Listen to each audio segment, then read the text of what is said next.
Fiston Kalala Mayele ameweka rekodi ya kuwa mchezaji wa kwanza kuwahi kuchezea ligi kuu Tanzania bara kufunga goli katika fainali za kombe la dunia, ambapo amefunga siku ya jana katika mchezo wa DR Congo dhidi ya Uzbekistan, ambapo alihitaji ushindi kuweza kusogea hatua ya mtoano.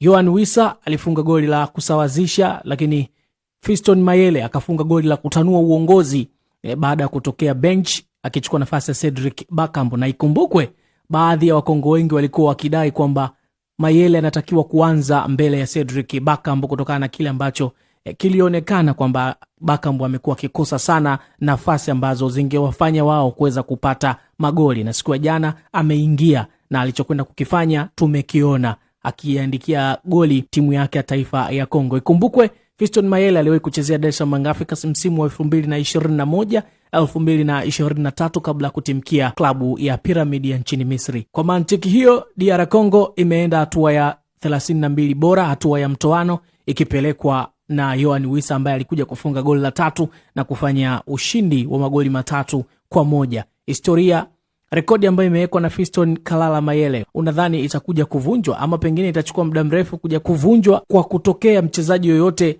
ambaye ameweza kucheza ligi kuu Tanzania bara na kwenda kufunga goli katika fainali za kombe la dunia? Niandikie hapo chini.